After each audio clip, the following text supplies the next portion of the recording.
Let's go on now to the big story at 5 minutes after 7 o'clock.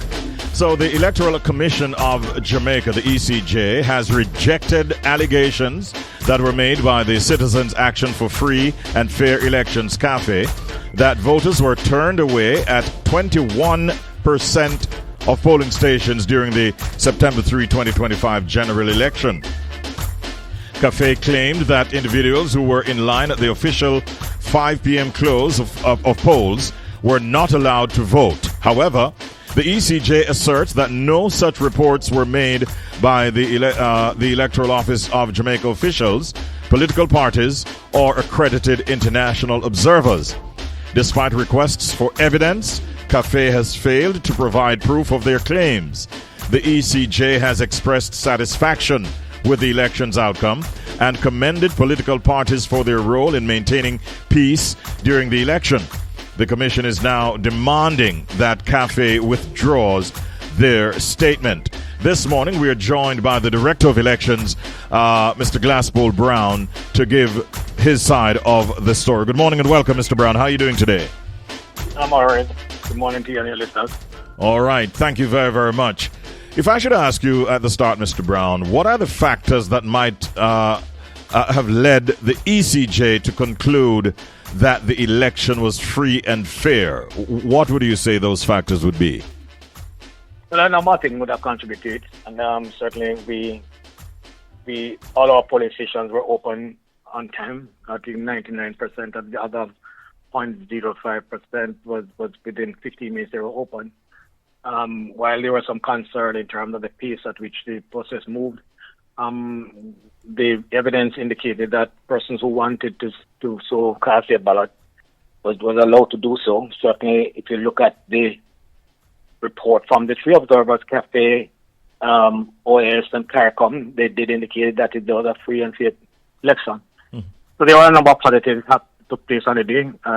As is per normal, there were a few concerns. Those concerns we are currently looking at. Certainly those will be addressed and corrective measures put in place for future elections. Are you at liberty to state what a few of these concerns might have been? The main concern was the pace at which some locations were in terms of the movement of the electors, mm-hmm. in terms of to cast their vote. That was the main concern in some of the locations.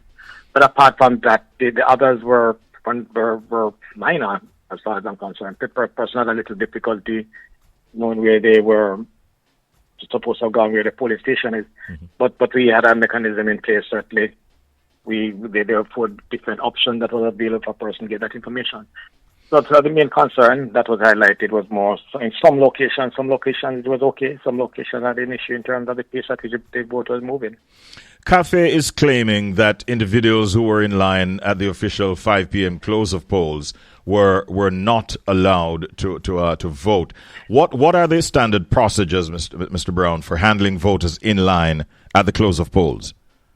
The law is clear. As long as you're in the line at the close of poll at 5 p.m., you allowed to remain in line, and you're allowed to cast your vote. It doesn't matter how long it takes. So that was clear. That was the instruction that was given to all our workers, certainly at the different locations. Certainly, the information that we received, and we continue to stand by that information. That nobody who were in the line at the 5 p.m. close were not allowed to vote. So we stand by that information that was conveyed certainly to our office and election center that operated on election day. So you had absolutely no reports of that. And are you saying to us then that no matter how long the line is at 5 o'clock, if there are 30, 40, if there are 10, whatever number of people, they are due to be allowed to vote? Right, as long as you're in line. Mm-hmm. In fact, the number of polling stations went on up to 8 p.m. Across the island in terms of allowing for the process to be completed. Mm-hmm. So as I said earlier, and just to repeat myself, the instruction is clear, and the instruction was given, and the instruction, as far as the evidence suggests, was abided to by our workers in the different police stations across the island. So has, at this time of our conversation, has Cafe provided any evidence whatsoever to support their claims? And if so, what was it? And if not, what are you demanding of them? Well, now what me, I think it's because the commission. Mm-hmm. The Commission wrote some for clarity, because the Commission maintains that their record and information that was supplied to the Commission does not support that narrative about 21% of the person. In listening yesterday, I think Cafe had clarified the matter in terms of their findings. So the discussion continues. Mm-hmm. We know that there were some international observers watching the proceedings at our elections recently. Were there any reports or concerns that they raised out of the elections? Yeah, they submitted an interim report, and both CARICOM and OAS, we got an interim report. And the interim report suggested that as far as they are concerned, the process was free and fair. Within the body, there are something that I think that we need to address, and we're looking at those. Mm-hmm. As far as the future elections are concerned, how do you the EOJ plan to sort of maintain public trust in the electoral process moving forward? What can you say to the public? Well, I guess the involvement of the different stakeholders in the process lead to some of the trust. What is critical is that we start from the process of the list. The list is really clean, and in the sense that the persons who are on the list are there because they only can be on the list for one time. So it actually integrity of the list. However, there are some matters that need to be looked at as it relates to the list. What we operate in Jamaica is a continuous registration system. So what we've been doing is adding to the list. Mm-hmm. And over time, a number of persons would have migrated. Some persons would have died. Even though we have undertaken an exercise to remove persons who have died, but the pace at which we have been doing it we could improve on that in the sense that before you can remove somebody, you have to ensure that you get all the facts, all the information, because you don't want to remove somebody and then you see the person being resurrected on the day of election. So that is going. So for that aspect of it, we are looking how best to use greater technology in the process as we go forward.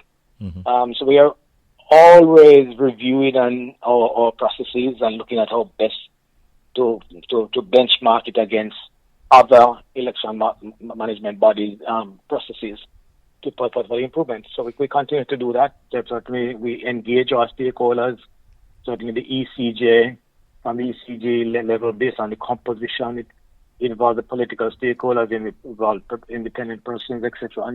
And we continue that interaction, and we continue to be very transparent in terms of how we do a number of things, and we hope to improve on that going forward.